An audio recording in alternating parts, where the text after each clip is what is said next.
Hey guys, welcome back to another episode of the Daily Crypto News. With you as always, myself, Mr. Vibin. I got my brother with me, Scott Tripp, aka the Crypto Beast. As you guys know, we'd like to take a couple minutes out of our day, kind of give you guys the forecast of what we feel like what's going on in the market right now. Lately, we've been doing pretty good on some of our calls. Yesterday, I remember us talking about pay attention to some of the GameFi and Metaverse projects. And it looked like those were the projects that started breaking out today from some of their all-time highs, while the rest of the market was kind of, retesting some of the old highs. So it's interesting to see that, the more that we get into this news, the more that we get to see some of it play out, right? So that's enough about what I'm going to get into today, but I'll let Scott talk for a little bit and then we'll jump right into the news. Yeah, for sure. As you know, part of BigONE, marketing for Canada and the US. So excited to be here and ready to do the news for the third time today since my computer failed 3 times. But now we're on a different computer and everything will be great. So. Oh yeah. So you guys probably don't know, we never really have any technical difficulties when we're doing our news. We're usually one-hit wonders. And we don't even really go back and kind of look at it. We kind of know what we're doing. But today we had 3 mishaps, a couple of things that happened, but it's all good. It's just like it's like we're retesting some of our we went too far ahead without any declines, so we had to come back and retest some of those. Yeah. But just we're just like the blockchain today. Literally. But we're gonna jump right into the news. One of the exciting things that we always talk about here is Polkadot. Especially for me, I'm super bullish on Polkadot, as you guys know. We were talking about how BigONE also offers a platform for you to stake your Polkadot into these parachain auctions. And they went through the first round. We talked about it being open on 11/4. And that first round has actually ended. And Acala was the one who took the prize in the first one. So they were the first ones to win. So congratulations to that community. We'll make it rain for them. But it was really funny because that was one of the 2 that I was thinking about. Well, one of the 2 that I had in mind for winning the first slots because of that and Moonbeam. But Moonbeam wasn't available here in the States for any citizens. So I think that had a little bit of play out in it. But I look forward to them winning the second slot the second round in the first slot, and I look for BitForce to win the third slot. So if you guys do want to check that out, it's also available on BigONE Exchange. Just go over to BigONE Exchange and see how you can also stake your Polkadot in some of these parachains. And I'm going to switch up my first article today. I'm going to talk about the 12-year-old in the Philippines. This guy's amazing, from Makati. Not even looking at the article. This is how well I know it after all this time. He actually started a voting NFT in the Philippines at 12 years old. This kid's super intelligent, actually built the whole platform during COVID, and they're using it a bit right now. And it actually shows that it's registering hash addresses. They're clicking on the picture of the people that they want to vote on. And me and Vibin were actually talking about it. And you could actually even secure like the actual vote if you think about it with an iris scan, which another blockchain, which we don't remember the name right now, was working on. So this could be a game changer, you guys, for the idea of voting with an NFT style picture and tying it back to your own address or your own person in a secure way. And I mean, this could change voting in a huge way. You can imagine with the US, the way everything went on with Mr. Trump and all that fun stuff. But I mean, the voting irregularities and whatever else, this could end that. And it would be a very secure way of doing it as long as they backed it with the identification side of it. Yeah, I think backing it with the identification side and then backing it also with a security measurement to make sure that the people that are checking these votes are legitimizing these votes and not also doing foul play and adding in other characters and stuff like that. But I think, having a DAO in a sense, or, some kind of voting platform online is very, very essential, right? This is going to help almost, what we were just talking about with Polkadot. They also have a similar voting type platform where the people can vote on these different projects that they want to see come up for Parachain. So to see that this kid went ahead and took the time to build that in the Philippines, I think that's a major step in showing the people that the youth are going to be able to control our future, right? And it's coming down to that. They're kind of trained for this coding world. They're kind of trained for this NFT world in a sense. So to see a kid build at it, it almost doesn't surprise me because I feel like the kids are definitely going to be the future when it comes to blockchain technology. Definitely, for sure. And I agree with you. Like, I do think the future is in our youth, and hopefully we take the time to educate them and do it properly so that they have the heads up that we never had. So yeah. I mean, we can try to educate them as best as we know how. But the funny thing is like when I say it's like they're the future, is because like the blockchain is there. They're gonna grow up with that technology the same way we grew up with music being on a MP3, right? Like that's gonna be pretty much like the same way we could take our music and store it in a file category on a MP3 back in the day. This is the same thing, but in the context of life and finance. So they're gonna have definitely a big advantage, and I look forward to it, man. I'm glad that myself and you and others like us that are already in crypto. We're gonna get some taste of it, but they're gonna actually grow up in it, right? So it's gonna be very fun, and we'll be able to still have conversations with them because we'll be in it. yeah. So to my next article, man. The next thing I was talking about today was we were talking about all different type of businesses lately been getting into crypto and accepting forms of crypto. There's been some real estate agents that started accepting crypto. A lot of real estate companies in general started accepting it, but now we have the world's largest car collector, the car collection house called RM Sothebys. They're going to start accepting cryptocurrency. Not only that, they're kind of famous, or they're well known for having these famous GT races for Ferrari and Lamborghini, and some of the higher end cars. But they're also going to be able to turn these collectibles into NFTs. The same way they used to sell memorabilia and pictures and some of the miniature cars, they're going to be able to offer these as physical items as NFTs, as well as some digital copies as well. And I think they're also going to be talking. They've been in talks about actually selling the cars as well. So this is going to be a big step for NFTs. It shows growth amongst Sotheby's, and they're going to be working with BitPay. So this is really good news for BitPay as a form of ledger to be able to keep up with all these transactions and stuff. So they won't have to actually build their own blockchain. They're going to actually be on one already. So this is going to be really good news all around, for especially for collectibles, man. You don't want collectibles to go out of style, and I feel like NFTs is a way to ensure that they never do. Yeah, definitely. I agree with you 100%. And like we were talking about earlier, it's just a way to track everything, find the real true ownership. So you're never questioning it as well. Is it true? Mm-hmm. Is it legit? Is it not? The blockchain will all carry that data on it in the future. So that's awesome. Yeah. My next article is on HodlValley. Another interesting functioning NFT is what they're calling it.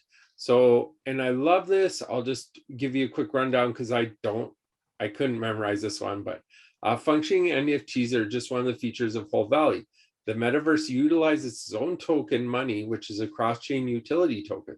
This token enables citizens to execute HodlValley smart contract codes, including but not limited to swaps and atomic swaps, earn staking rewards, obtain fee discounts, make in-game purchases, exercise governance rights, and more. But they also talked about it actually being like a real world franchise, and you'll be able to see the value of the franchise properties in HodlValley when other users leverage the service of these franchise properties like borrowing and lending. They become an income stream for franchise owners. This franchise concept developed by HodlValley is an entirely new category in the blockchain industry and is labeled by the team as a functioning NFT, which is really awesome. And me and you have been talking about that for a while. So I'm super excited to start seeing a bit of a functioning NFT. And I hope to continue to see more of that in the future, because that's going to be the real world case use for NFTs, definitely.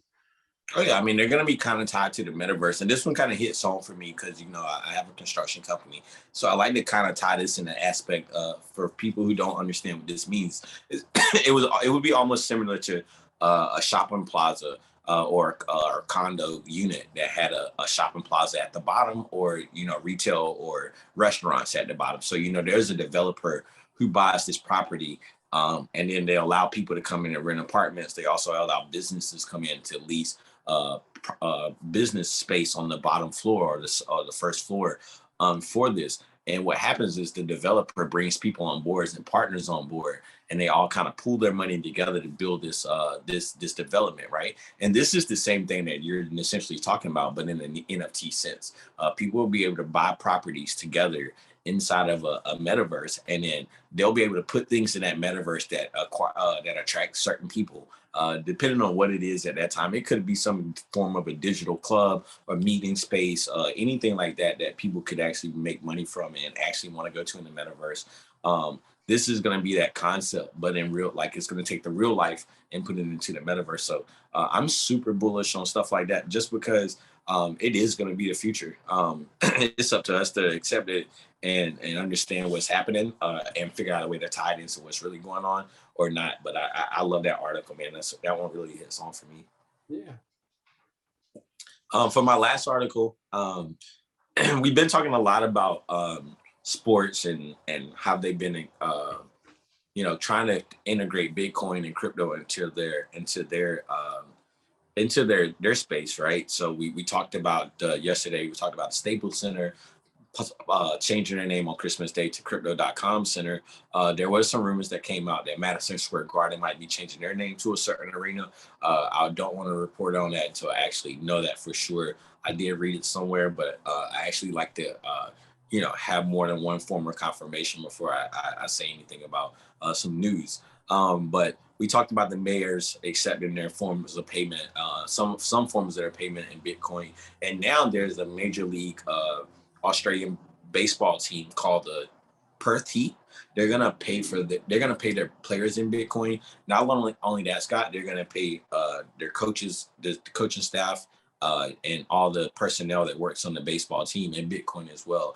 But not only that, they're gonna the Perth Heat will pay players in Bitcoin, pay the staff, accept Bitcoin payments for sponsorship, merchandise, and ballpark concessions, and HODL Bitcoin on the club's balance sheet.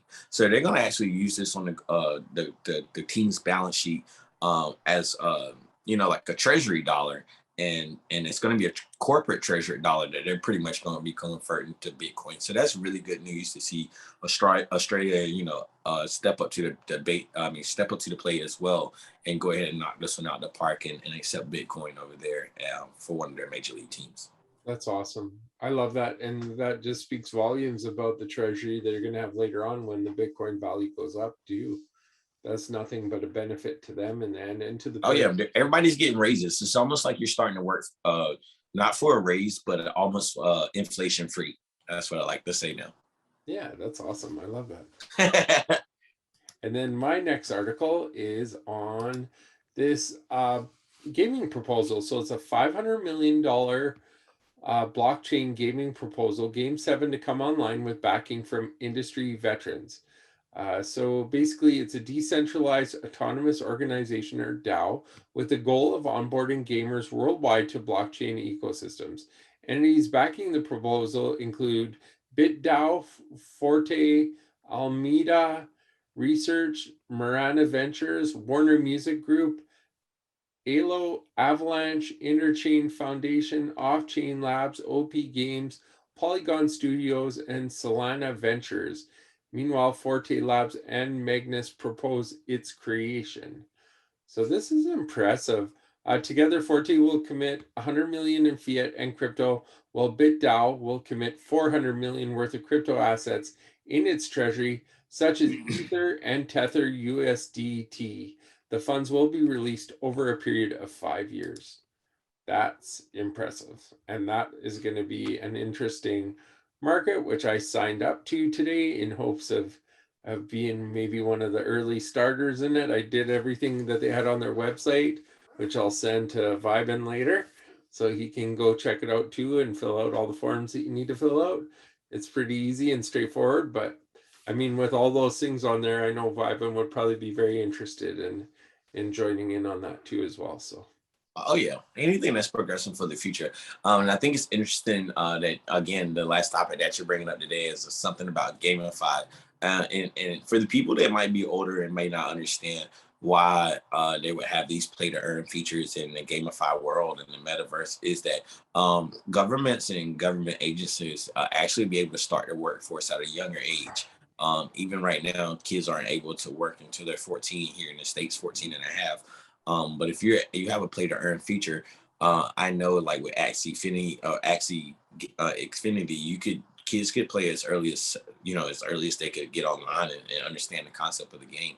So this is actually going to this is going to open up a whole nother workforce for government agencies, as well as having those adults that stay at home and they can work two jobs. They can work for their job as well as game on the side. I think that the gamify industry is going to be really, really, really, really big. I think in the next year you're going to see the play to earn gamified tokens pretty much step up to some of our stable tokens. And I think some of them actually might become more of a stable token because they're actually going to be used as a form of payment day to day from country to country. So the stabilization rate of that will, really, really, really kind of happen fast because this is something that's happening already as we speak. So I look forward, man, to see what GameFi is going to offer in the future. But I always tell people to kind of watch out what's going on. And this is one of the trends I want people that watch this channel to pay attention to, that GameFi and metaverse projects are going to be the future. It really is. And pretty soon, parents aren't going to be kicking their kids off games because they're going to be taking a percentage of the money. The kids going to be threatening. The kids are going to be threatening the parents. Like, if you're going to stand under my roof while I play my games, you're going to not say anything about me playing them, right? So it's definitely going to be a spin on it, man. But I think, in a way, it kind of is going to strip some of the youthfulness from the kids, but I think overall it's going to teach kids a little bit more responsibility and give them a sense of responsibility at a younger age. So I'm excited for it. Yeah, definitely.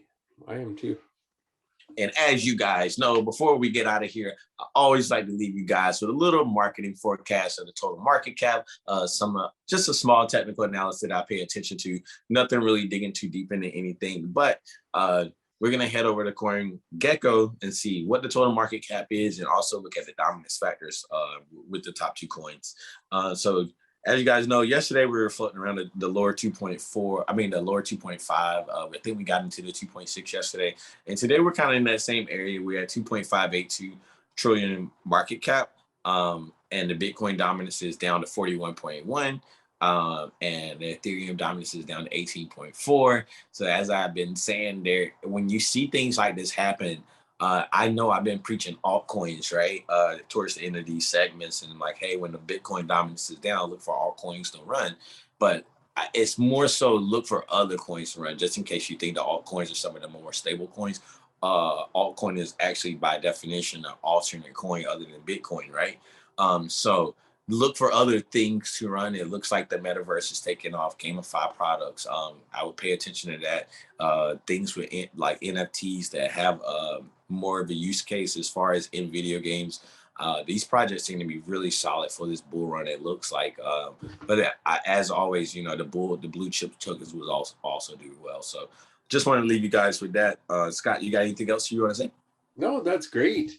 And thank you guys again for tuning in. Like, I appreciate you guys every day watching our show. Please leave comments. I see you guys viewing, not as many comments, but that's okay. We'll get up there. I know you guys enjoy watching us, so I appreciate it. And yeah, keep on viewing, and we'll continue to grow with you. So excited. Yeah, and if you guys get a moment, if you want to follow us more in our team, you can check us out on Telegram at Asia Blockcast. You can check us out at BigONE on Telegram. We also have Discord, BigONE, Discord for the Asian blockchain community.